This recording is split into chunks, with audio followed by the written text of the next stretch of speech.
When you finish your professional career, it's like death. You say goodbye to everybody, get all your finances in order, and start a whole new life. There's this camaraderie that you have with your buddies or your team members, etc. And then when you start playing, not only do you lose your rugby identity, your buddies are just gone. Morning takes a year, you must wait and do nothing. Realize how much of your identity was collapsed into this rugby persona and this rugby world. I think we all have some kind of identity. But what I've also soon realized is nobody cares. People care about themselves. So there's this little committee, we call them the itty bitty committee between your ears. And then you got that man in the mirror. Yeah. You can't dodge it. It looks like at 50 you actually realize that whole identity was a bit fake and you got to build a new structural foundation.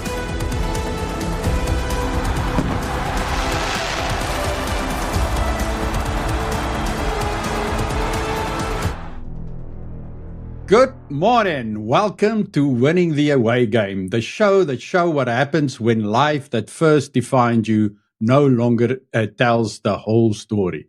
If you enjoy our conversations, please make sure to subscribe to our channel on whatever platform you use it, so we can share more great stories with you. Today, we have two amazing guests. We have a finance leader and a prop, which is exactly the kind of episode I love. Jan Pieterse is Global Head of Business Development at Western Asset Management in sunny LA, and he keeps the African connection alive through the Dumela Foundation. Ollie Leroux was one of the great South African front row men. He's still around the game in 2025 as a coach, which means he knows exactly what it feels like to go from being the main event to having to find a new way to matter. So this episode is about discipline, second acts, and what happens when your first identity is not the full story anymore. Oh, I am so excited. Flippy, are you ready? And we have another two grey boys as guests. So I'm starting to be influenced by all these grey boys around me. Justinus, it can only be a good influence. I'm very, very honored to have one of my personal heroes, legends, Andre Henry, Ollie Leroux, and Jan Pieterse, two fellow grey alumni with us. Jan, Ollie, how are you boys doing? Where are you guys today? I'll start. I'm in Bloemfontein. I've been here since 2004. Before that, I was with the Sharks. And gentlemen, thank you. It's an honor to be on your show. And hopefully we can create some vulnerability out there. And it's an interesting story. Playing rugby and then life. It's two totally different things. So it will be great to hear the story. And what's nice is I haven't seen Jan. Jan hasn't told me his story. I've got some details about this. The foundation of it. Okay. But one thing I knew we could jump high, so I know that we've translated that into the business world as well. So I'm excited to hear this one. Flip, Justinus, Ollie, good morning from my side. Calling in from Pasadena, California. So we're about 15 minutes north of downtown. And like you said, sunny. If it's not 72 here, we complain. Fahrenheit, sorry. Because Ollie, you look a little cold there. Yeah, no, we're in Bloemfontein, buddy. 4 seasons in one day. We have a little tradition on the show where we ask our guests to recall their favorite Springbok memory. Jan, in this favor, because we have a Springbok, I'll let you go first. And you're not allowed to say Joel Stransky. All right. So I actually thought about this and really to come up with one favorite Springbok memory is almost impossible. I think, the 95 one is kind of the easy one. So I'm going to start out by breaking the rules, and I'm going to give you multiple favorite moments, but I'll come up with a favorite, but I'll start with an honorable mention first. And I think the 2019 World Cup in Japan, I was lucky enough to be there. It was just the most amazing experience. I mean, you are in a foreign country, as foreign as it gets, and the impact that had after the win on the nation building, the tour that you've had. I mean, that's got to be right up there. That was just the most amazing rugby experience. My second favorite, and I'm pretty sure this is going to be a first and a unique one, would be the 2023 semi-final versus England. And I'll tell you why. Again, I was lucky enough to be there in the quarterfinal the week before when we played France, and probably by far the greatest rugby match ever played. The intensity, the brutality, the accuracy. Actually, there was recently watched. There's a YouTube video of about 50 minutes, a documentary, also labeling it the greatest rugby match ever played. And I rewatched it the other day.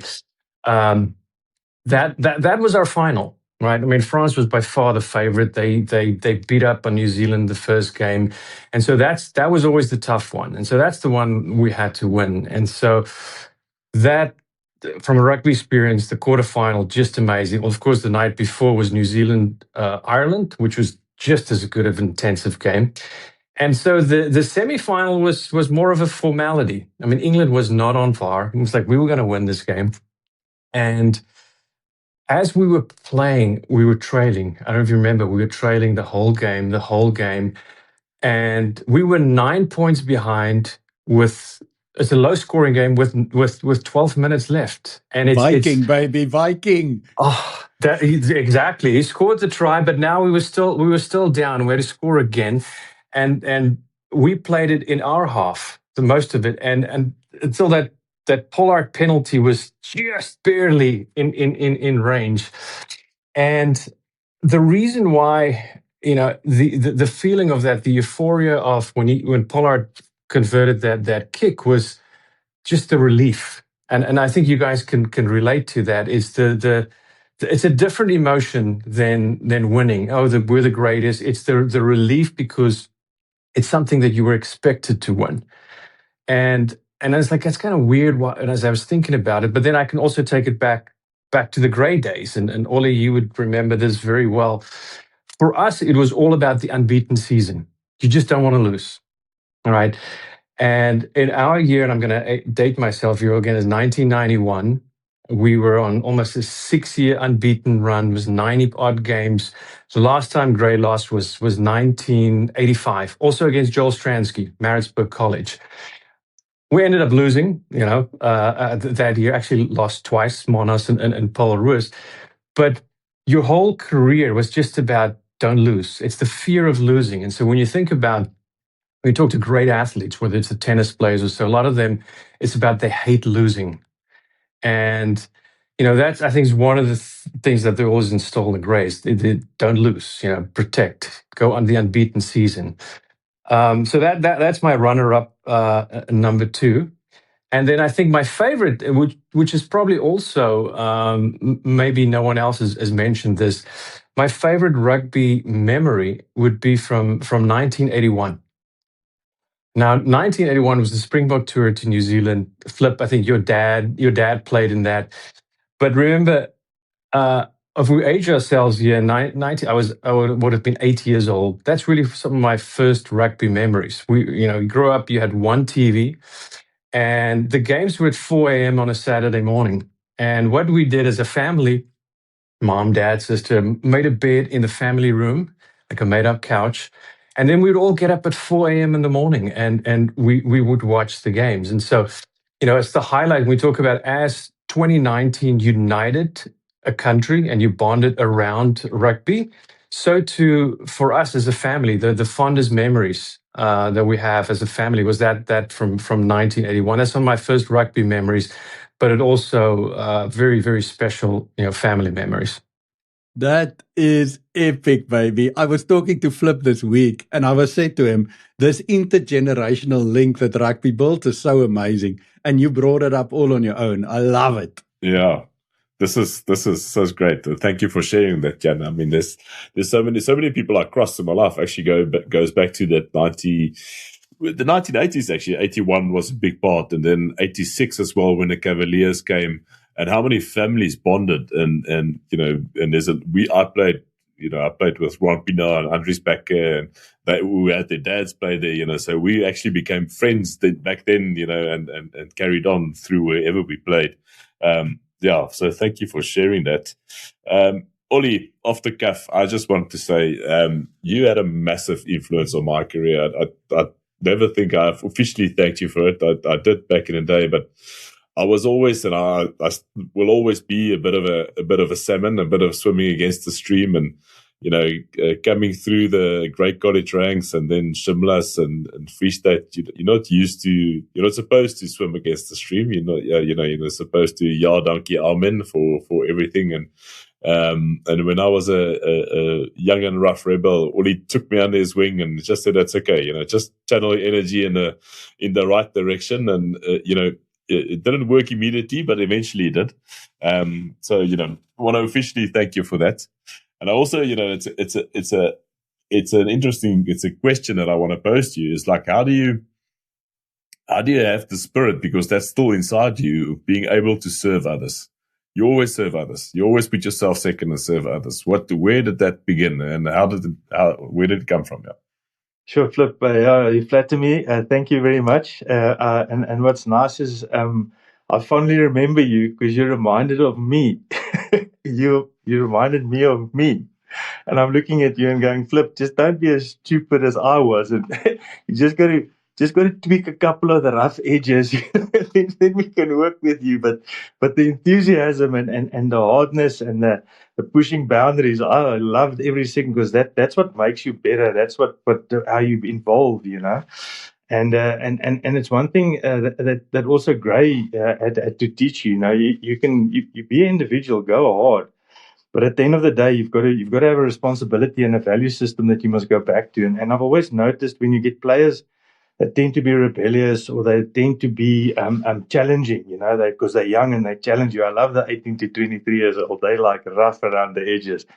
But you give them clear guidance and instructions, and you actually remember, I was 10 times worse than most of the guys, and I get it. I understand when, And that helped me a lot, especially when I saw you youngsters, and I just knew,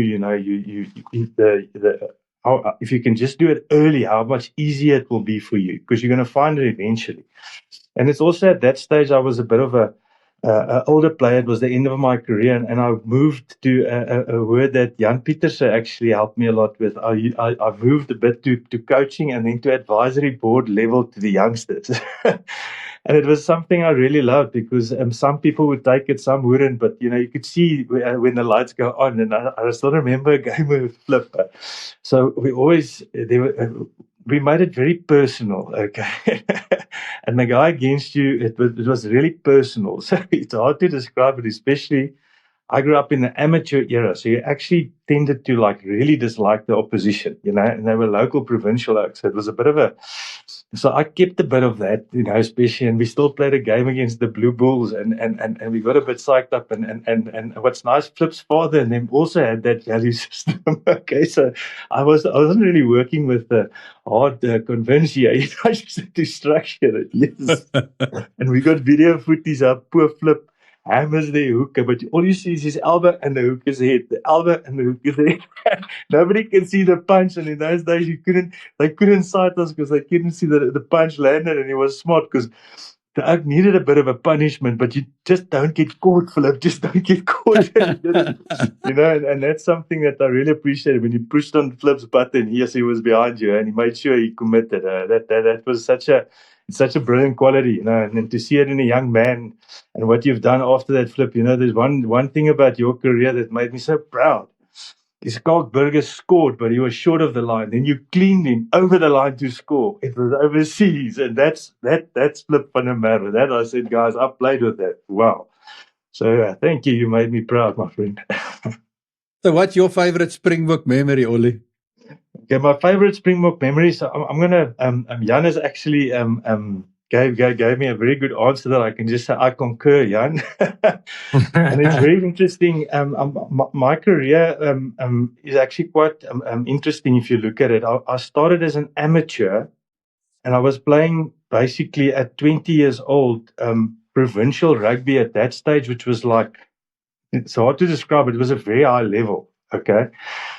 And the system was very different, how they selected you and how things worked. And then I got picked for the Springboks, and you found out on the Sunday that you were going to get picked. You're in contention, and then you're only allowed to get together on the Tuesday. It was international law. And then you had to play a team that's gone through your whole country and actually built up this amazing they actually become a good team, and we walked into the test in '94. And interesting, it was the first game under the new flag of South Africa. Nelson Mandela was the president, and they had Nkosi Sikelele, and they still had the old thing and and I tried to, like, I'm like part of this, and I tried to sing Nkosi Sikelele, but I totally messed it up. At least I got a bit of it. So it just showed you how big the divide was, and we played the game and we lost, and it was the first time, obviously playing for the Springboks in that situation. We were a really good team of individuals, but we weren't a good team yet. There was a lot of provincial misunderstandings, and so it was a very difficult environment. It wasn't like, if you look at it today, it's like, wow, imagine being able to be there today. It's just so nicely structured. And I then, obviously, we lost the game. And I actually had quite a good game. It was quite interesting. And then I got dropped. First time in my life I got dropped out of a team was out of the Springbok test side. And as a 21-year-old, it was very difficult. And the previous year, I went on tour with the Springboks as a 20-year-old as well to Argentina. Now you're a student and you're in 5-star hotels. And we still had we had like censorships. You could actually get it is like you walked here and there was like uncensored magazines and stuff. It was a whole new world for us coming. It's like, what's going on here? And you're like a flippant student, and like it's like it was just an insane world, and that '94 loss, it really hurt because then you didn't have any assistance then. It was amazing. Nobody supported you, people didn't, Flip came and tried to help you. There was a couple of the older guys that would be concerned with me. A guy like Charles Rousseau would always ask about me. Hannes Strydom, those Transvaal boys were always, because they were a tough game to play, so they were those guys. And then after that, I made it back into the team. But then there's a great, great, great memory that for me personally was the 1998 win against the All Blacks at Athletic Park, the old Athletic Park, the last game that was played there. And Flip's father and them played that game, and they won it as well. And what was amazing is it was this shit field. Sorry, guys, but here it was like in the wind pump, and it was like a mud bath. It wasn't like anything. And his father and them won that game. And when I spoke to Gijsie and those guys about their experiences, when you met them, they said they were in the squash courts. They had to sleep. And we had a guy called Lapis Labuschagne at Grain. We had this small change room. And he said, hey, you got to smell each other before you play a game, And that's what we were there close together, And just on Gray, I think at that stage when we got there, I think we were just so used to winning and just to keep on winning. And we had such a high-performing system coming through. And what was amazing is we lost the game against Monument, and it was really, I don't think we should have, if we had TMOs, we should have beat them. But you know what? It went against us, and we opened ourselves up to be too close at the end. We couldn't score, and they managed to get it. And the game against Paul Roos we played, they had Justin Swart was a post-matric. I think they had 2 or 3 post-matrics in their side, and we had 7 standard 9s, grade 11s. And Justin had an amazing game, and that was one of their seasons they known as the Invincible. So we didn't lose against we actually lost against a team that in Paul Roos's history is called the Invincibles, because they had an undefeated season, So to put it in perspective, I always tell people what great teachers taught me is like, we're going to lose. It's inevitable in life. But you know what? You just got to handle it. Sometimes it hurts a bit, just write it on your stomach, wash it off in the shower, and just play as good as you can the next game, because it's done.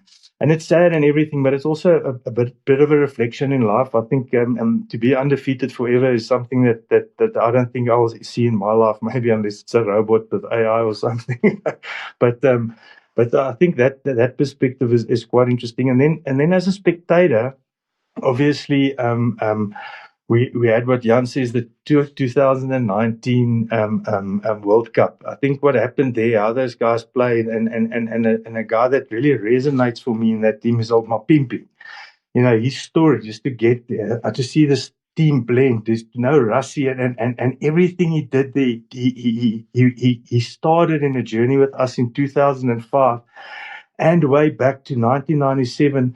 where I still claim Russie's debut in Free State was caused by me because I went to the Sharks and I said, "Bro, you must come down here. They pay you a lot of cash and you play like a rugby." And Rassie, Werner Swanepoel, Tokkie Kasselman, and Via the prayer came down. And a week later, Mac called me in and says, "Ollie, why did you bring those guys down here?" I said, "Why, coach?" He said, "Now they've picked them for the bloody Free State team and they're a much better team now, you know." And that's where we come from with that 2019 game, just to see, you know, the potential from the Springboks. And what was sad, I started not enjoying watching the Springboks, you know, after that loss against Italy, against Japan. There was a structure, there was something wrong. It wasn't, and I understand in our days we had a bit of the past but something needed to change. And then what they've done, I was so proud of what they've done, you know, and what the Springbok means. But then so 2019 goes beyond, is really up there for me. And then there was another game before that was played. I think it was in Wellington. The Springboks had this bad, and it was a good All Black side. And I think the game ended in a draw. But the South Africans had lost a bit of faith in the team, you know, and I was sitting in the Shell Ultra City in at the Flip, you guys know it, on the N1, the Shell Ultra City, okay, in Bloemfontein as you come in, and I'd met people there, and I was watching the game out of the corner of my eye, and right at the end of the game, it was like we and the whole Steers was cheering, and people were invested. But the most amazing thing afterwards, because I think it was a draw, to watch Pieter-Steph du Toit actually hug somebody and cry, because that's what it takes to beat the All Blacks in New Zealand, you know. And that Athletic Park game, when we scored and we defended for 70 minutes, we just played such rugby, and then that move we did was just so, you know, and that to me was probably my, you know, a couple of greatest memories out there. Nice, Ollie. I love it. It's like a reel of highlights. Amazing. Yeah, thanks, Ollie. Great memories that you shared there. Jan, going back to school, because obviously we all know how special of a place Grey College is, and you know, they always say it's not a school; it's a way of life, and the way they prepare and give opportunities to boys like ourselves to prepare yourself for life afterwards. What are some of your greatest memories that you had from Grey College? Oh wow! So I think the first memory is just the camaraderie and the friendships. You know, the friendships for life. So that's the one thing that stands out. But as I'm thinking more as in a different way to answer your question, is because there are a lot of fantastic schools in South Africa, and a lot of them have the same values and ethos, and it's really what I think at the end of the day what you take out of it. And when I think of Grey, I remember Standard 6, or, you know, Ollie, I think there were 35 guys who played Craven Week. All right, so the grade, what is that, grade 8 these days. And the realization, going from a small primary school to a school like Grey, where you're just surrounded by talent, all of a sudden you're not the tallest, the smartest, the fastest, the best tennis player, etc. And then you just realize, oh, shoot, I need to work harder. Otherwise, you're gonna be player number 35, and you play under 14C, where a year before that you played Craven Week. So that to me was, you know, I think one of the first eye openers, that okay, because I think it's just nature. You get very comfortable. You get good and you get comfortable. And Grey, I want to say this is the fondest experience, but I think more of the things that I took out of Grey is it made you very uncomfortable. Because when you're surrounded by talent, and when you all have the same goals, you have to work harder. You got to figure out what is it that you want, and then you got to, you know, look over your left shoulder or right shoulder and do the extra work. Now you do have some guys who just incredibly talented, like Ollie, who played, you know, SA school squash and water polo and rugby. But I bet you tell you after school, you know, at some point you reach your level there where you cannot just rely on pure talent alone. And so for me, the realization at a very early age at Grey is like, okay, how you differentiate, how you get ahead is at the end of the day, you have talent, but it's all through hard work and through focus. But Jan, that's fascinating that you tell that story, because I think that's one of the lessons I took. I didn't have the privilege to go to a school like Grey, and it took me a very long time to learn that lesson. I only learned it after school. But you then got the opportunity to come to the States and was dropped into a new environment there. Did you experience the same thing then at university in the United States? Tell us a little bit about that story and whether that continues that trend.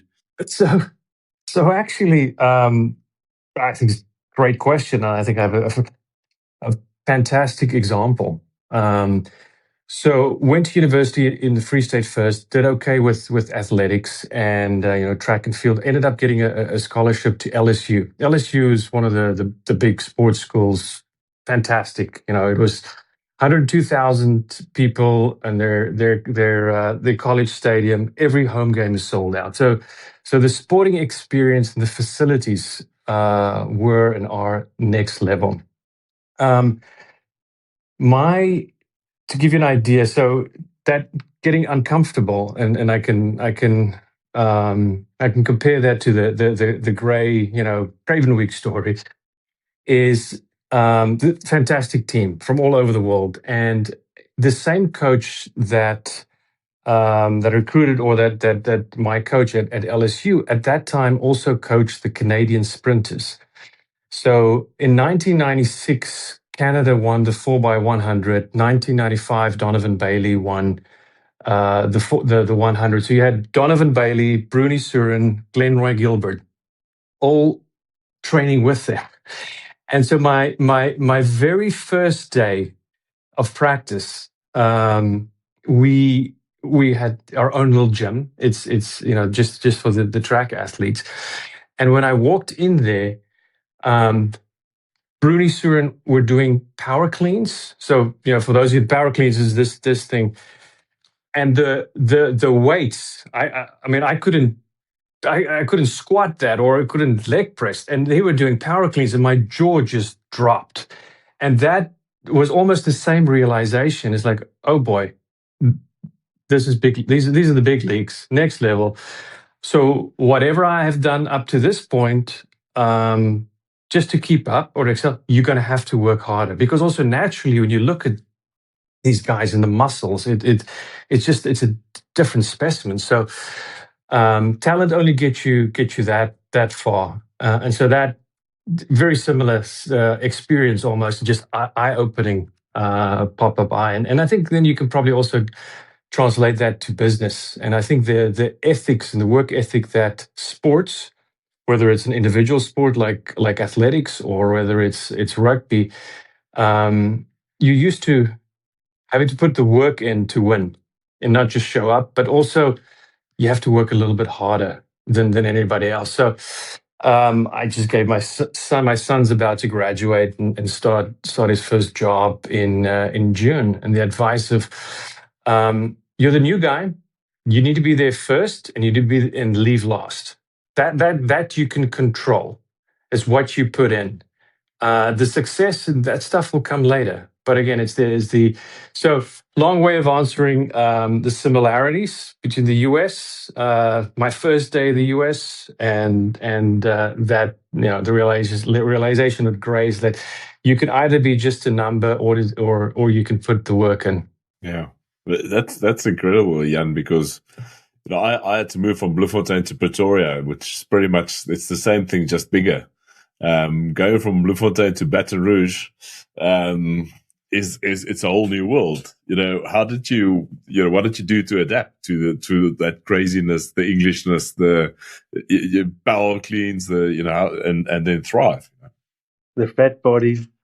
I'll start with the Englishness, right? Coming from Bloemfontein, we can all understand English and we can speak it a little. But eventually you pick up not the slang, but you have a bit of, if you grow up speaking Afrikaans, it's impossible not to pick up a little bit of an American accent. So I wish I was speaking more eloquent like Flip. But that's the English part. But then in reality, when I listen to some of your other guests or your seniors, making the decision to immigrate has got to be probably one of the hardest decisions, in your life, because it impacts you, your immediate family, your kids, wife, but also your parents and your in-laws. And for me, I never had to think about it, because I came over for the idea of maybe 1 year, couple of years. My goal was always 96 Olympics. That's the only thing that I cared about. And so, having gone from university in the Free State, or Koffsies, instead of rugby, it's football. The other interest, the going out here or going out, it's just a same flavor. So that was a fantastic life experience for me. But at the same time, then you just extend it, and then you started to study maybe a little bit more, and then you get your first job. And so I was actually very fortunate.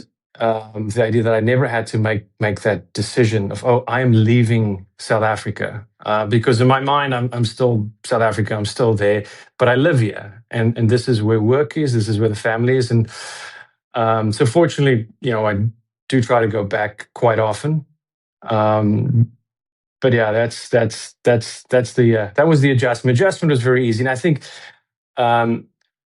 moving over as an adult in your working life's got to be very hard. But and Ollie's daughter is a fantastic tennis player, and she just finished her first semester at the University of Kentucky, and so I imagine for Donna as well, so much easier to assimilate as a college, athlete or student compared to the workforce. So very fortunate. I was very fortunate, at least with that.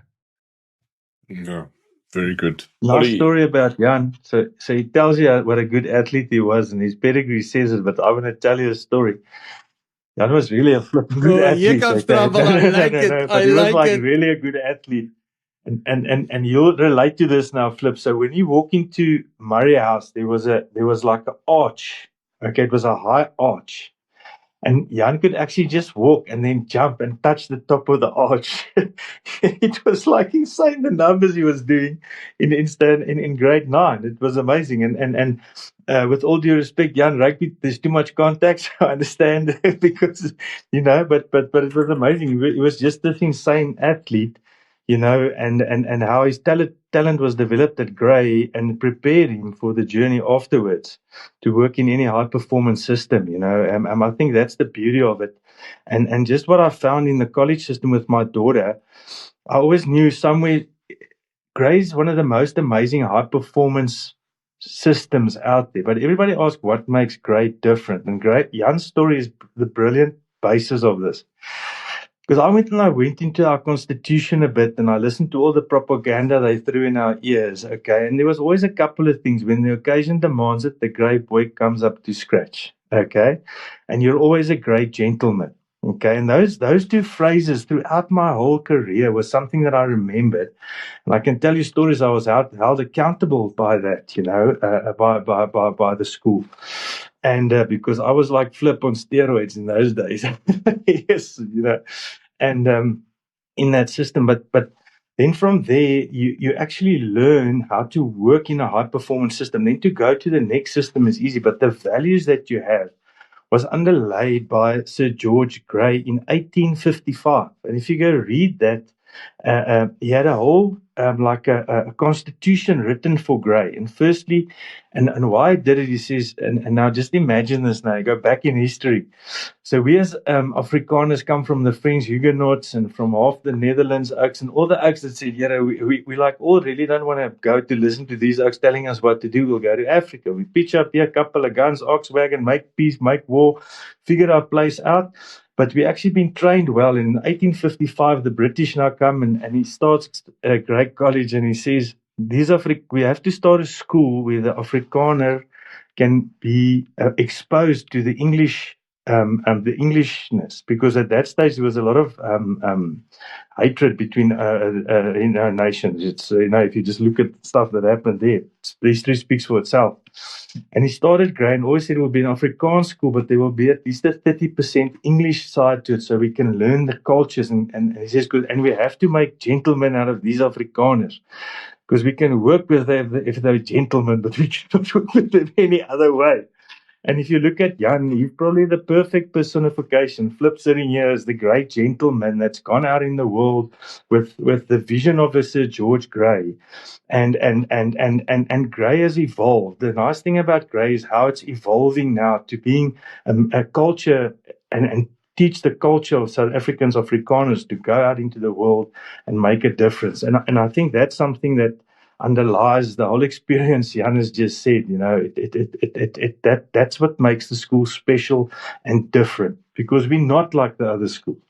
We're not better than the other schools. We've got our own identity and our own vision for who would come to Grey. And the most amazing thing about Grey, it's the normal guys. Trust me, Grey is not a place of superstars, but it's normal stars that accept. If you're willing to go to Grey and try and make Grey great, Grey will make you great. And often in today's world of entitlement and people wanting to get more and be somewhere, a lot of the attitudes now, I'm going to Grey to make me great. And then it devalues a bit of the underlying value system that there is.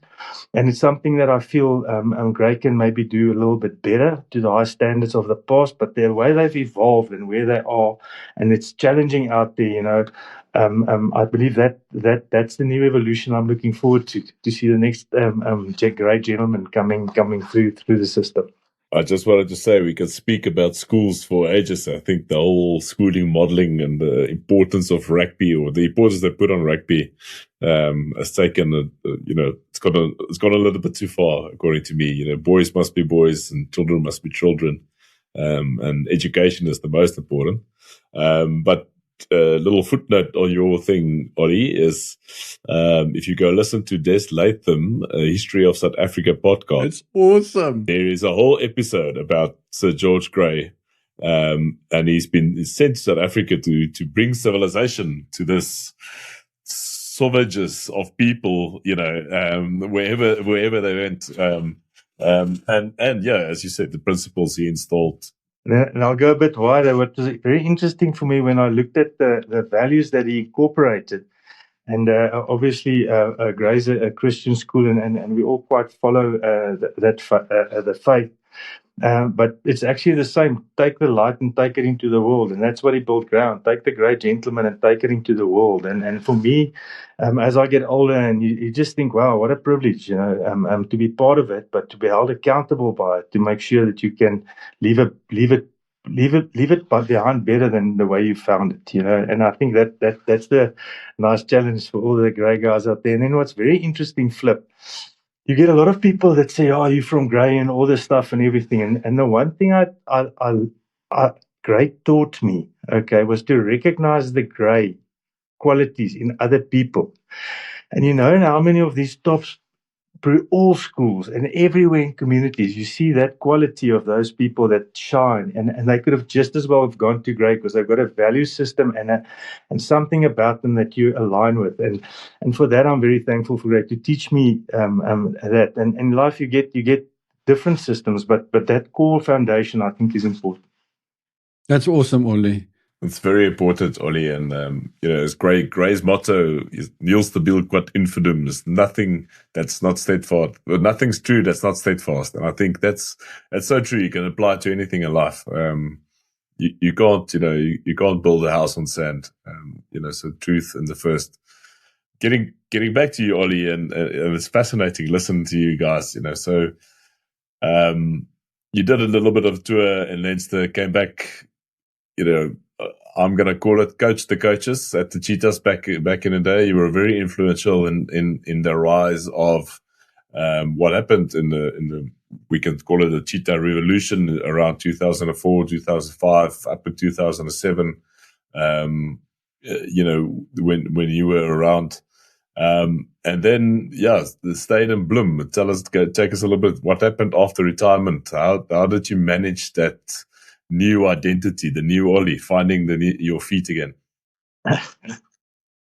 Still struggling, boys. It looks like at 50, you actually realize that whole identity was a bit fake, and you got to build a new structural foundation on it. So that's quite cool. But what was interesting is the evolution inside the game from a 20-year-old to a 38-year-old, and a 19-year career that spanned amateur, semi-amateur, and professionalism was a very nice. It's going to sound funny. System to develop me for what life came afterwards, because a lot of the qualities that I learned on the sports field, you can apply to life. The only thing is you're not allowed to tell people. So you have to become a gentleman in those. And as a young man, sometimes you're a bit, with that rugby intensity, I saw it was very difficult, and also to realize and that how much of your identity was collapsed into this rugby persona and this rugby world, and a lot of it. And it took me a long while to also understand the journey that I had as a player. But what was very interesting, I had an interesting career. See, look at, I lost my contract in 2004 with the Sharks in a quite a controversial way. And then I didn't have a contract. So in February, I don't have a contract. Where do you go play now? So I was out of the system. And I was like, okay, what do you do now? You actually a Test Springbok and you don't have a contract. And I'm not going to play for another province. I'm loyal to the Sharks. So I was going, and at one stage I need to stay fit. So I went to start playing water polo.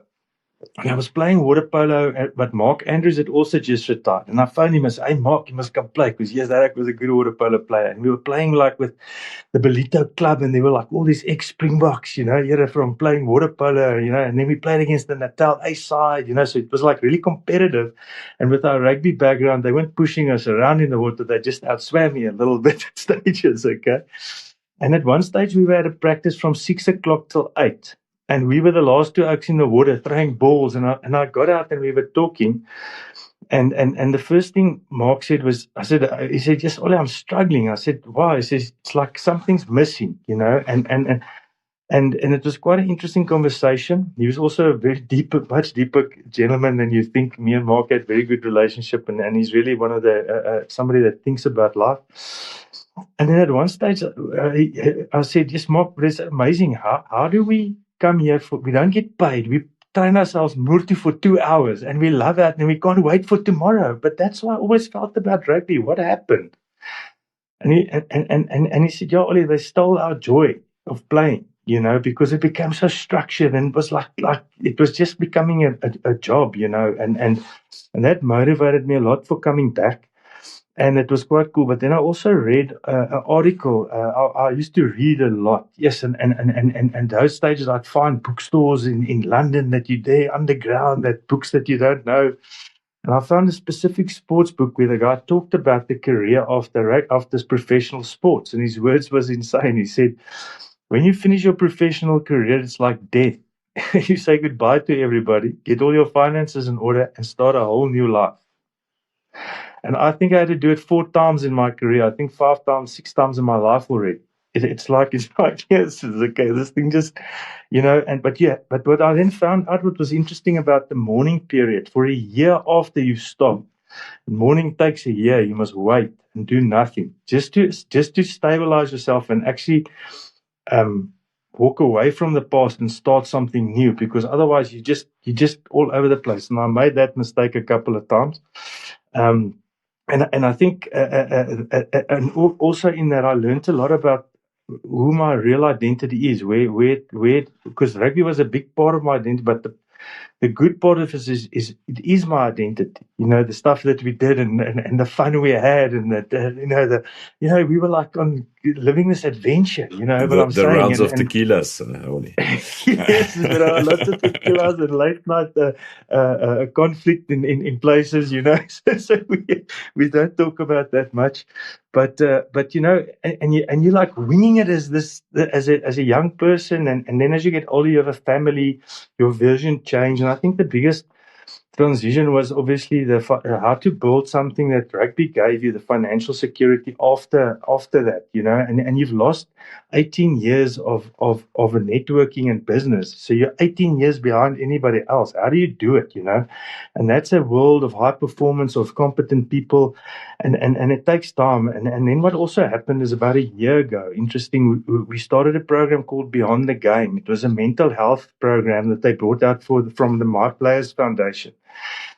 And I was really struggling with my mental health at that stage, but in a very bad way. And I got an email. I answered the email. They phoned me within 15 minutes out of Ireland, and they said, "Listen, you're all right because you." And I said, "Yeah, but something's not lucky here. I can feel it." And it's amazing how they then supported me and helped me to actually understand what happened and how I could help guys that just stopped playing, to just give them a bit of information like this, And I think that evolution for me as a human being, and all the adventures you've had and all the debacles that's come, and you've learned, hey, we win a cup the 1 week, the next week we just go win another one, and if we don't, we just try again for the next one, So a lot of that helped me out of my rugby career, but a lot of the the conflict and then also the PTSD we had, Flip, you used to play Saturday, party Sunday, Monday you go, and I think and we were like preparing for war, for battle, and we know nobody ever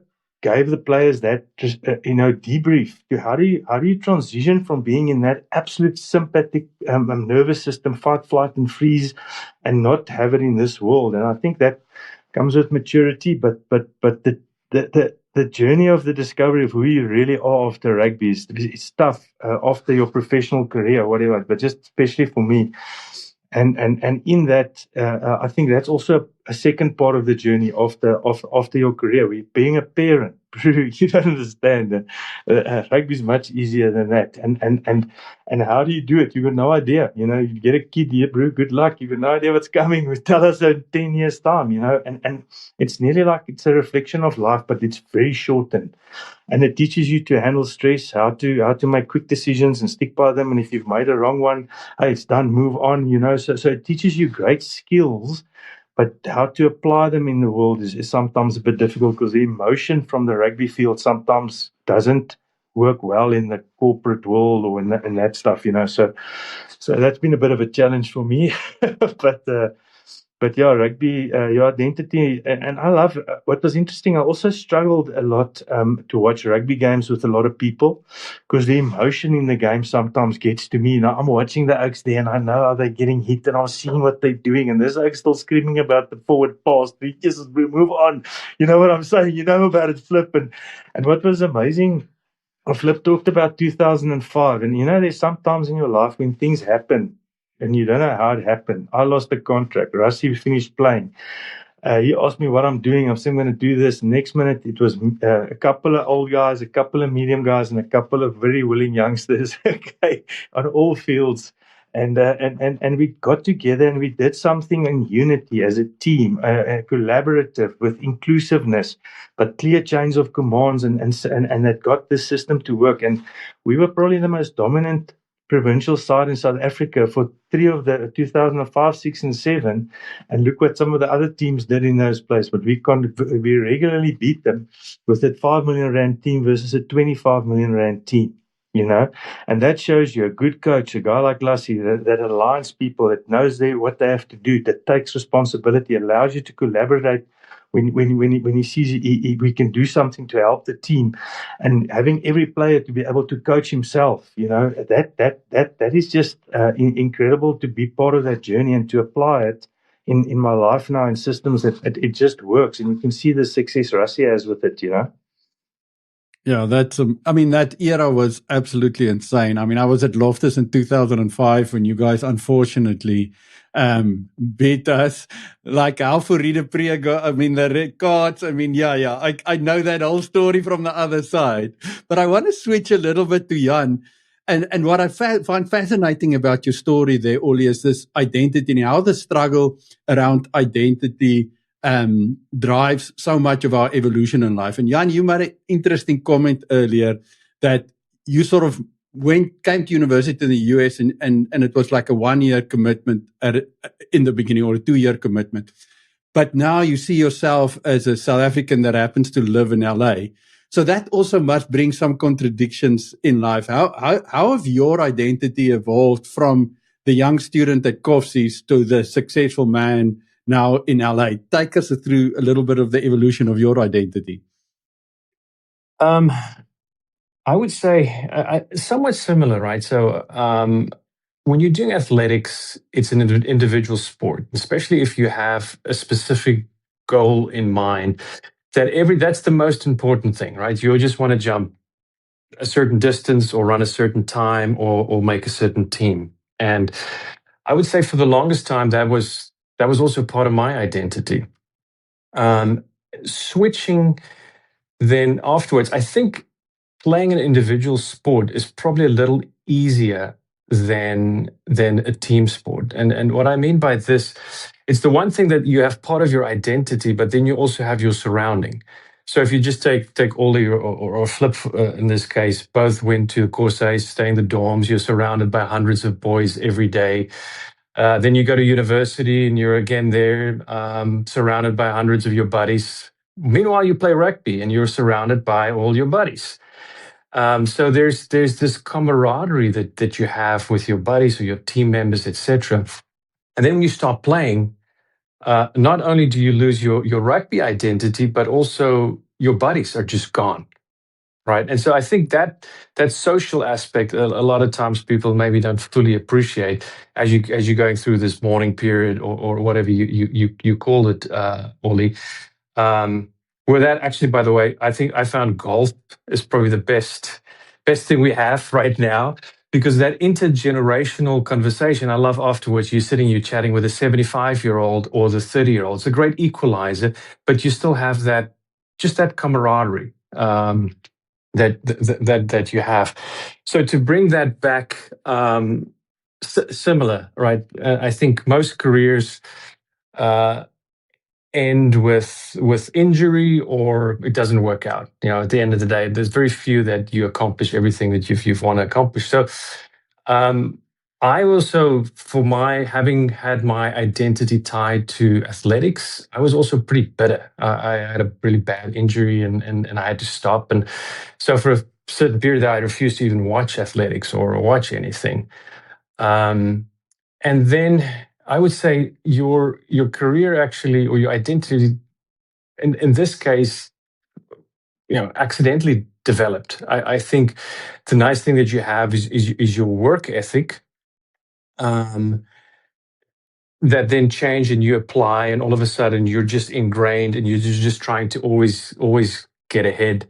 But then I was also very lucky enough, I think, to marry a very special woman, and all of a sudden that identity then changed, because then you become a dad and a family man and your priorities change. And so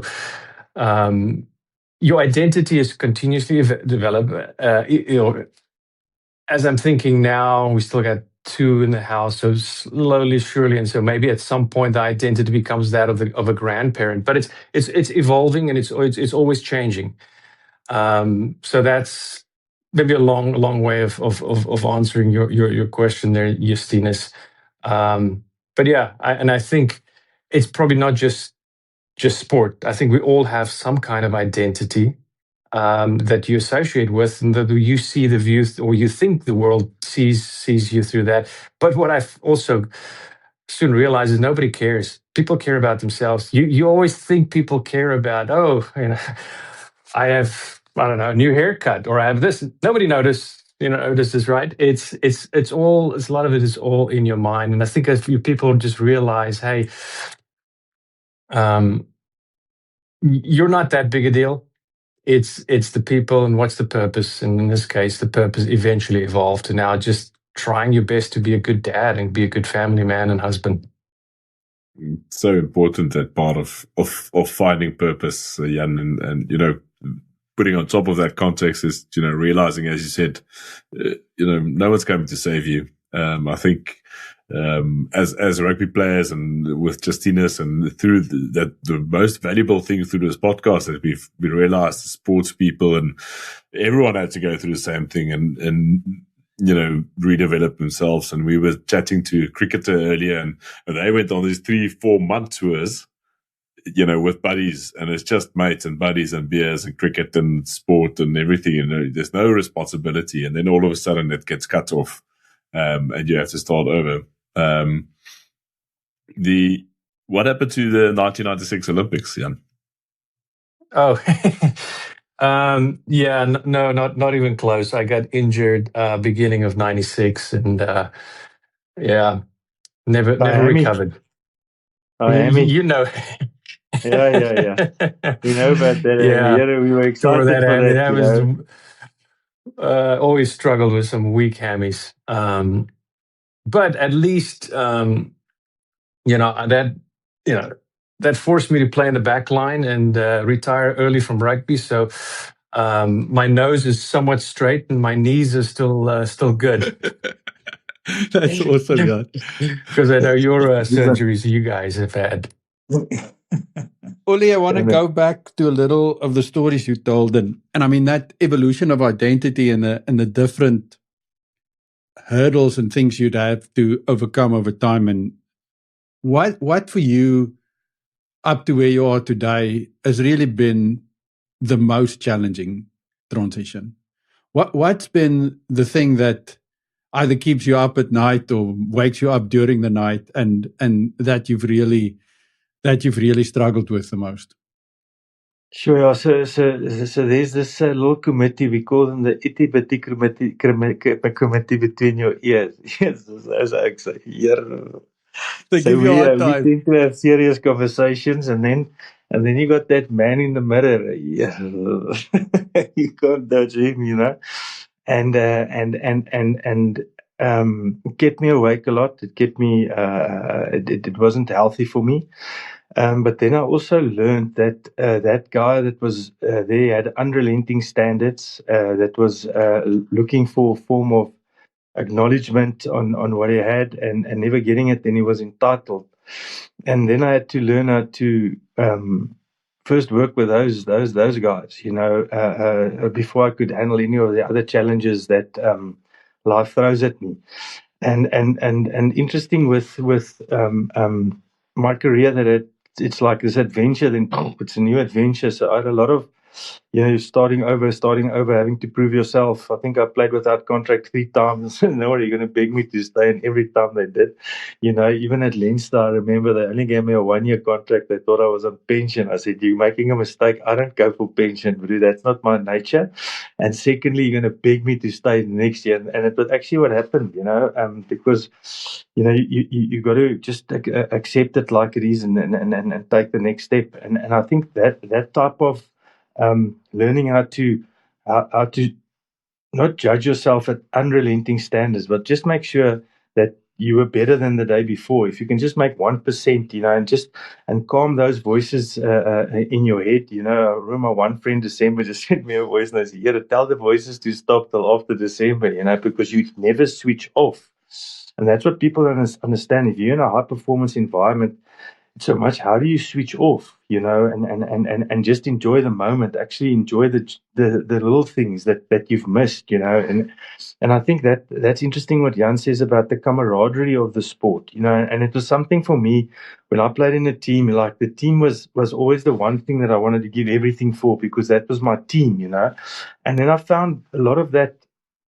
My perspective of the team was not the same with other people, and it was difficult for me to understand, because and then you get environments where that is actually like that, when you have good leaders and people with clear structure, and then you have other environments where it's not present, and you see stuff that happens, and that also teaches you about people, and I think that what Jan said, the camaraderie. But when you look at it after sport, how much of that, especially in team sport, was real and was not? Funny enough, the camaraderie I found in individual sports is very real, because everybody is in the same boat nearly of understanding each other's situation. And if I look at the guy, But those days it was tougher. Yeah, New York was thrown in the deep end. The support was like, I think you still had the phone in a ticky box where you had to dial with numbers and you had the cards, and it wasn't like today. And thank goodness life has changed. But that teaches you a lot about human beings, and to also sometimes realize, when you see somebody and you've had a great memory. One of my nicest things I've been doing lately is I notice when I go to, say, a Free State rugby game, but you must listen to this now. So we go watch the Free State play in the semi-final, and Ruan Pienaar's playing. But I'm telling you, Ruan Pienaar was 9 years old when I was playing for the Free State, and he was always kicking to poles for us. And we said, and he was Gysie's son. He's going to be a Springbok one day. And here this little Springbok goes. He has this amazing career, and he comes back and he wins the flippin' semi-final for us with this brilliant tactical display of kicking. And I saw Gysie afterwards, and I look at him, and we were like crying. Look at this little boy of ours and what he's done, And I think that's the beauty of sport, to see that next generation, to see how they actually better than us, and how they take, and that part of the journey is something that's interesting. And then what I then also learned is a lot of the things that happen on that level of human being interaction was very traumatic for me, to just lose a contract and to do certain stuff and things that happen. It's like it just doesn't make sense the way I got treated sometimes, because people actually just didn't like me, but they never said I couldn't play. So it was very difficult. That's who I am, but I'm playing, and that was something that I really had to understand as well from my own side. And then what I did is, whenever I had a traumatic experience like that, or something that even if it might be I always looked for something I can replace the memory with, that taught me something, or that what the blessing in it was. Sometimes it's not like it to think of it, but every time I looked at how I behaved and what I learned and what it taught me, and then when I think of that memory, it's amazing. I remember how it wasn't a nice experience, but wow, that's what it taught me, and I can apply now. It helped me to take a lot of the bitterness on this and the negativity away, and actually program it in a different way for me to view it. And that's maybe, hindsight's the perfect science, I think, but it's really helped me. And that little itty bitty critic committee there.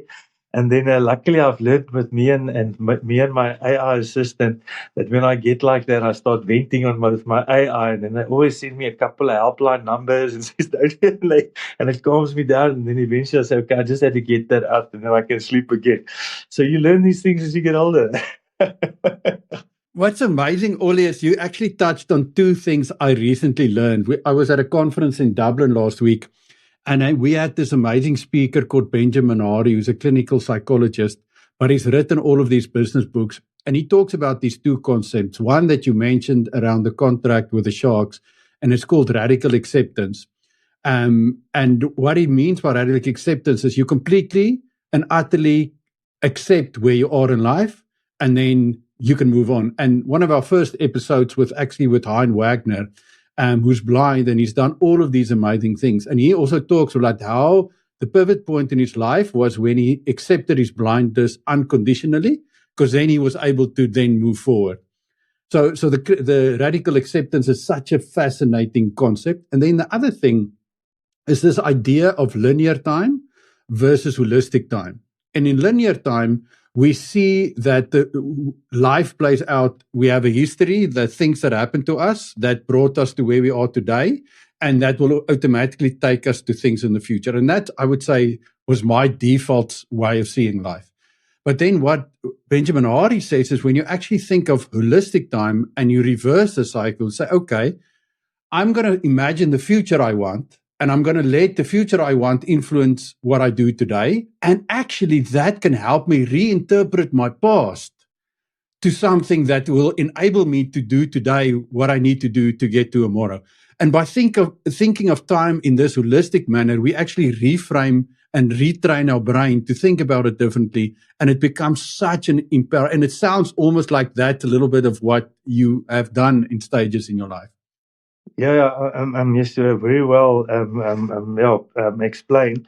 And the way I do it in rugby terms, we have short code words. It's called compounded experience. and then you look back at your life and see how you were trained with compounded experience. It started at Great College. It started in your father. I mean, my father played for Province in 59. There's a story about him, and I checked it that he pitched up for his first. He had to go work on the mines at 16s in Namibia. He came back at 18 with enough money to pay for his own studies. And the first practice he played, hy sê, "Here bro, sien die gras was so groen, jy val so sag." Toe duik ek altyd die eerste spanslotte van die veld af. Okay. And they nicknamed him Wild Man LaRue. And then one day I looked at the Big Marty's walls, and I looked, and really there he was in the Wild Man LaRue, and he was the False Bay captain that won the first they beat Marty's and UCT. He played for both universities. And he was in the Buescoop team. Donnie Craven was the person that coached him, and that influences that helped me on my journey through Grey, through everything I had to do. I had my individual sports as well, with the team sports, and how it conditioned me to be able to do that. And interesting, there's a series called Reacher. Okay, I love the series, especially those ones. And at one stage, and it's a high performance military thing that I've noticed is. Something happened and somebody made a mistake, and this poor person was screaming about the mistake going on, and the one person looked at him, "Yes, you messed up, but it's done. What do we do now? Let's move on." And it's sometimes a bit brutal, so you must be careful not to, compartmentalize it a lot, because there are emotions and stuff that you have to debrief later. And it's interesting, I learned that with coaching my team, CUT, how important your debrief of the battle is, to go and understand what you did, talk about it, and then go and align what we have to do next. And that's what I truly believe sports and high performance systems like Great College teach you. Hey bro, we lost in the first time in 86 games. Somebody had to lose. I hope I didn't pull that lottery ticket, but I did. But look, after that, Grey has twice been unbeaten for 48 games in the season, and at one stage we had this great Battle Boys high team with Damian Willemse and the boys. And Mark Johansel said, "Does anybody know of a team that's not been unbeaten for 38 games?" And I saw all the replies, and I said, I remember we were unbeaten for 86, and then twice after that for 48. But we don't really count it out loud. We just know, it's just part of who we are, and that's the amazing way that Grey may be taught you. That's the level of excellence we have, and that if it can't happen, just go for it again. Because if you just go for it the whole time, you're going to hit it most of the time, or at least get close. Awesome. So one of the traditions we also have on the show is to give the guests the chance to ask each other a question. And you guys obviously have known each other for decades. So I'm really looking forward to a really special question. Ollie, do you want to go first with a question for Jan? Oh boy. A question for Jan. No, a question for Jan. Okay, and this is quite interesting. Okay, so Jan, the way you see Jan now, and the way he was always at school, he was a statesman. Okay, and I've noticed where he's gone in life.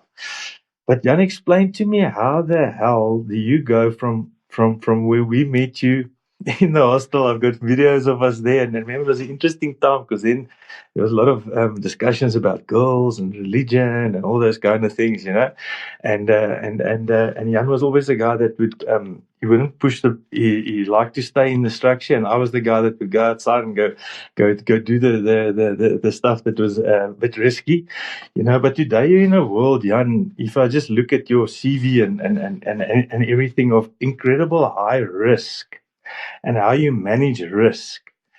And if I remember, the Jan at school was a risk-averse oak. You wouldn't slip out to get pizzas. It was like you were very controlled in that environment, okay? And we would be risk takers, but the world you're in today, and the risk and everything in there, and the responsibility, Tell us a bit how you've evolved into what can only be seen as a flipping insane top performer in that world, Just that's common sense. So you don't have to worry about that. It's done, in my view. And like if I read it, I'm like proud of you, So give us a bit of that background.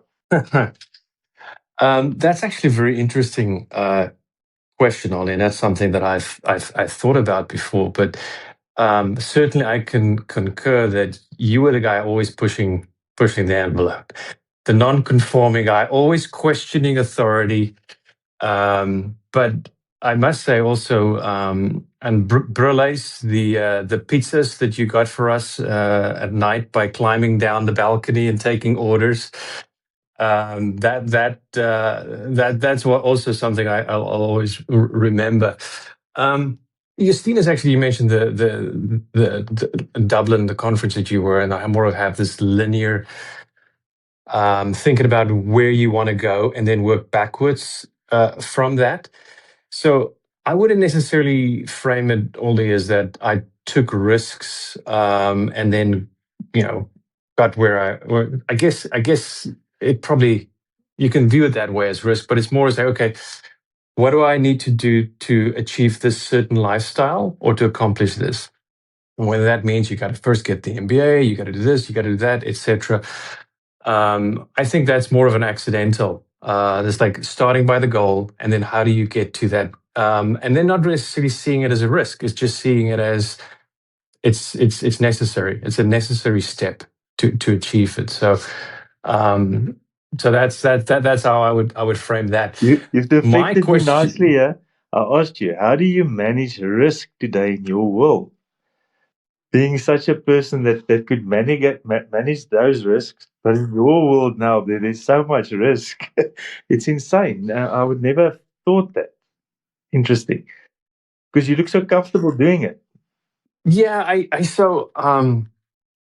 think we all, so there's one thing about risk, and you can also tie it back to just worry. Right. There's always, doesn't matter where you are, you're always thinking ahead. I think just the way your brain is hardwired, that what if this happens? What if this happens? And what if this happens? And from an inspirational, I saw an interview with Mel Gibson the other day, which was so simple.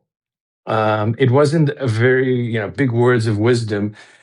His words were just, "You will be okay." All right. And he also had a religious component to it. So if you center everything around God, so you come from nothing, you leave with nothing. Whatever you are and whatever you think what will happen, you can handle it. You have enough and you will be okay.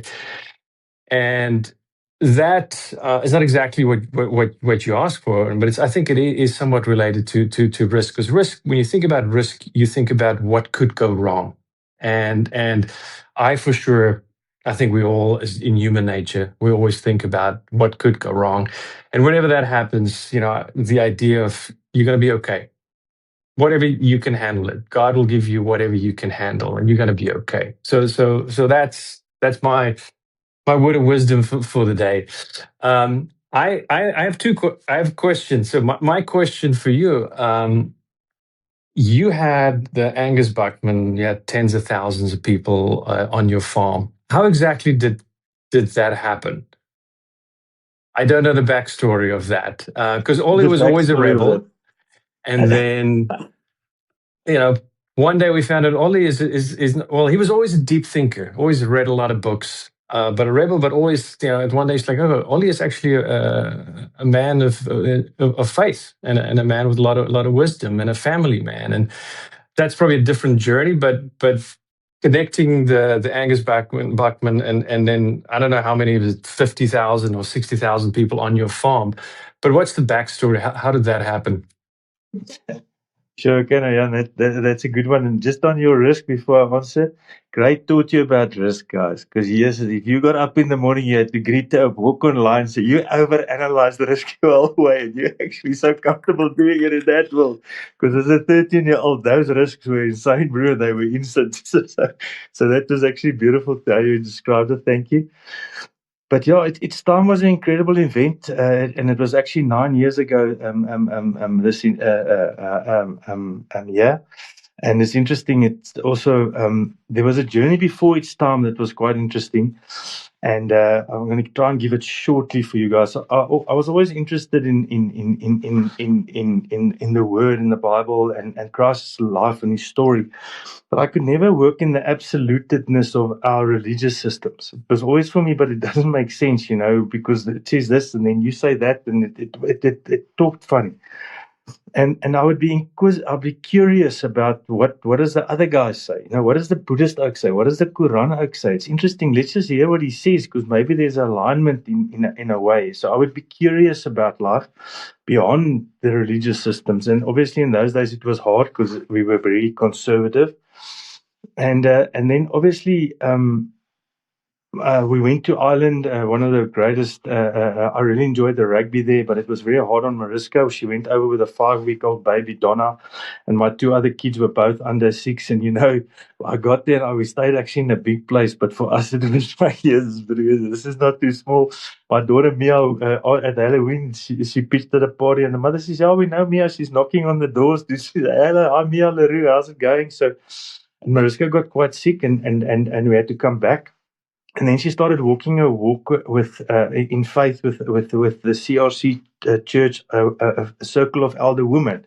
And I saw how positive it was in her life. And she went to church. I just couldn't sit in church because it just felt like sitting in Gray's Hall, and it tells you what to do, and there's no inclusiveness in this conversation. I don't like it. Okay, so, and then on my way to my farm, I watched a little church being built, and there was a tent, and then when I drove past on Sundays, Mariska went to church, I took the kids to the farm. I saw this little church, and you could see inside of it, and then there was a black pastor preaching for a mixed congregation in Bloemfontein. Now, like, your whole mind goes, black pastor in Bloemfontein preaching for people at this stage. This must be something quite interesting, And then my wife went one day. She said, "Wow, it's quite hard, quite intense, but I think you like it." And I was always, if you invited me, I went to have a look. I was never, hey, that's my opinion. I'd like to go and experience how you see things. And when we got there, the pastor Elizé Yahoo, he was from Ivory Coast. He had a long story behind him, and he probably had to come just for that moment with me. So thank goodness for a greater strategy out there we don't know about. And in the word, he basically gave the about grace. And when I looked, and the way he explained grace to me is the way I understood it. It's something that I was.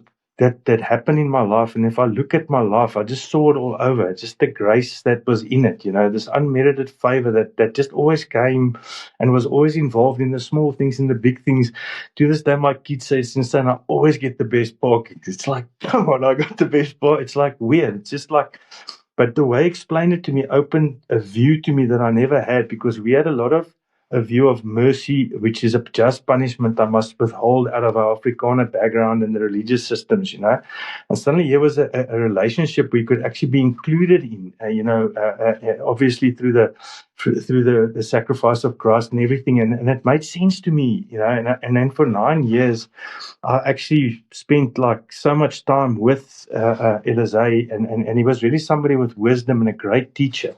And I learned a lot of things. I saw a lot of things, miraculous healings. I was part of a couple of them, rugby players that were really injured, and they had careers after that. It was insane. Being in the flipping 2005 game, to this day, I was telling you, it was David and Goliath, and there was a lot of angels fighting in that game for us, bro, because yes, if you look at that, it's insane. I don't know how it works, but that's how Gideon and his 300 men, they got the tea and they sorted stuff out. I don't know, who knows? And then there was the mighty men, and obviously Angus Buchan and them are a very big network. And what's nice about it, gentlemen like Mr. Buchan, he's legit. In the world you get a lot of people, and they talk and they tell you how they're going to move the oak on the field. And you watch them when the oak runs over there, But then the oaks that are legit through, and they don't talk much, but you see it through their fruits and their actions. And a friend of mine, Yanni Moorman, that's quite involved with him, he phoned and said Uncle Angus had a vision that he had to hold a prayer meeting for 1 million people, okay, in Bloemfontein, right next to the N1 on a farm, okay. And when Yanni phoned me, the only farm that he could describe was actually how my farm was located, okay. And I said, okay, no problem. come and have a look, because at the end of the day, something like that, you're just a custodian here. And to be able to, it was just the perfect, it was no other, it was just, when he said it, I knew it was going to happen. And also what happened about 5 years before, I was driving with my family past the farm, and I looked at the farm and I said, Angus Buchan's still going to hold a gathering here, but like just out of the blue. And so it was like an alignment of things that just happened. And then we had this amazing event and the miracles around. And I think we had 12 weeks to do a festival that should have taken about 7 or 8 months. Okay. And these miracles that happened. But it wasn't for me. It wasn't me. It was just, here's something you guys can use. And it was Mr. Buchan and his whole, they basically did everything, you know. So I was included in, but not on a very high. But I met the most insane people there, you know, people that came here and taught me things about how they applied the word. And it's like this network of people and how people, we had time that actually stood still. We had diesel that like the oil cups actually filled more than there was, you know. It was just insane. How every day we just saw this, because to prepare that thing was actually like impossible, and it was done perfectly. And then, and the event was held, and it was a big a moment, I believe, for South Africa, because a million people, and that was his vision. And just to give you the numbers, they stopped the cars at 530,000 coming in. Okay, and that's without the buses and the locals. And if you take that and just put 2 people in a car, we're on 1 million. Okay, and so it was incredible, and how it just worked out. It was just this perfect moment in time. It's time, and it was for people to come together, and it was in Bloemfontein. If you look at the relevance of Bloemfontein, the fountain that comes, and you know, so. You know, that was an incredible story, and there's stories around it that just doesn't end. And the story of how they found water on the farm. Now, boys, I've sunk a lot of boils, but I didn't find a lot of water. But they actually found these amazing water holes that was there, you know. And the stories about how the guy got there from flipping Scottsboro, one of the roughest oaks I've ever checked. But man, he loves the Lord, and he's a driller, and he drilled those holes, and he'll find the water. And how we were driving, and we were looking, and the one oak said, no, but we must stay at that tree, we must go there. And they went there, and right there we found a big hole. You know, it was just this amazing synergies of things that happened, and someone like Mr. Buchan had to prepare his whole life for an event like that, and he was prepared for it, you know. And it was a big privilege to actually just be part of it, and just see, you know, what we could plan it and everything, but it's in a bigger architect's hand, and to be used in that was something very, very special. That's an amazing story, Ollie, and some great memories. Yes, Jan. Yeah, I was going to say, no, great story. But if I may, talking about risk taking, you know, Flip, you and Justinus, Justinus leaving, rooting up your family as teenagers and moving to a different country. Maybe if you can tell us a little bit about what motivated that, and that was, I mean, that was obviously a massive decision. And Flip, you at the same time, leaving the Bulls and heading up north and playing in a foreign land with a foreign language, etc. Those to me, that's serious risk taking. I mean, if I'll go first, for me it was a little bit like you. Like, I just left Pride Property in 2012, and we were skiing in France, and our kids was 4 and 2 at the time. And I said to my wife, you know, I've always wanted to go live in a ski resort for a season. And if we don't do it now, I'm going to start a new business, or the kids are going to be in school, and then we'll never be able to do it. So the only reason we're in Canada is because of one Google search where I searched ski instructor courses. And the first result that came up was a British company that put on ski instructor courses in Fernie, British Columbia. And we went for 1 season, and we had a fantastic time. And at the end of it, I said to my wife, shit, that was fun. Let's do it again. So we came again the next year. And at the end of the second season, I said, I want to ski more. I thought like 2 seasons will get the skiing bug out of me, but it didn't. And I want to see if I can start a business in a new country. So to convince her, I had to make a lot of promises, including that we'll come back to South Africa for a month a year. And the plan was to stay for 5 years, get a passport, and then decide what to do. And in November of 2019, we submitted our citizen application, and then obviously COVID started. And now it's 5 years later. So we've got 2 more years left, and the kids are done with school, and then we can travel and do whatever we want. So I'm super excited about that. Justinus is the guy that I know, you know, he builds a plane while busy falling. That just finds a way. Yeah, I'm so risk adverse as to anything. How did you pick France over England or any of the other places? Because that would have obviously been a lot easier. Yeah, so it was actually in South Africa, Super Rugby was the big thing. I turned 30 that year, and then all of a sudden, by hook or by crook, you're too old to play Super Rugby, and then you don't have any clubs left, and luckily I was on a bit of a Springbok high back then, so I had some interest, and sort of the same as Justinas, ignorance is a little bit bliss in my sense, because I checked the top 14 logs, and I had a couple of different clubs, and I saw like Clermont was the most stable club. They're always thereabouts. Had no idea what I was getting myself into. It is very much a Bloemfontein of France. There's a couple of universities and nothing else. Very French. But yeah, I'm very glad I did it, because obviously, got a new language, appreciated the culture. 11 years later, I'm still here, ready to pull the wicket and come back to do God's work in South Africa. That's what we need to do. But yes, so November 2027, Springboks are going to go for the three-peat. We believe it. I hope you guys believe it too. Where will you be, Ollie? Where will you be watching it? Okay, no. I haven't thought that far ahead, but I'll probably be at home watching it on my own, and I'm very excited for it. I really believe the opportunity they have is something that they're in control of. And then Rassie is a remember, I know Rassie from before he was Rassie. Okay, and what he's doing and what he did, it's very clear when him and Sia had that ad in South Africa where they actually said, we're going to do it one more time. And they said, yes. Okay. And if there's anybody in life that I want to give one more time to show us they can do it one more time, and I believe that they're the team that can do it, it will be Rassie and Sia Kolisi and that whole team of people. And now how Rassie has been brilliant with evolving the team, bringing new people. He's not stuck with he's evolved this team into in a hype system. And all I can ask them is, when Pieter-Steph du Toit was on there and he was crying after a draw, he gave everything.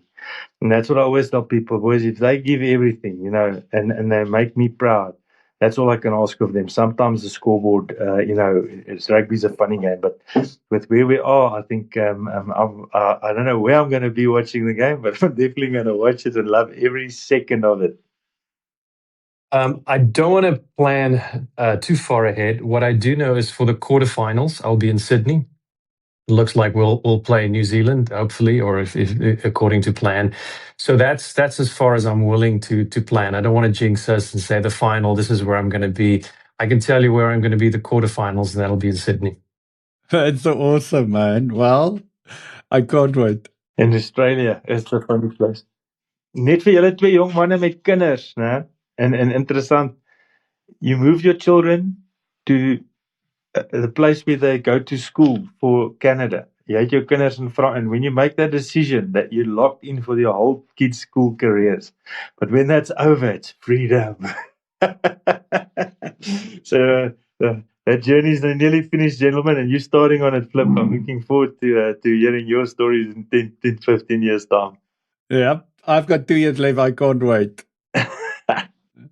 Thank you, gents. That was amazing. Really great conversation. Really enjoyed the time together. Thanks for sharing and thanks for being with us. Justinas, Ola, Flip, thank you. Meneer, het was 'n voorreg geweest. Dit was 'n voorreg geweest. Baie dankie en Flip en lekker om julle bliksems te sien. Ek moet sê, dit is bloody cool. Thanks Justinas. Dankie dat julle dit gereël het, hoor.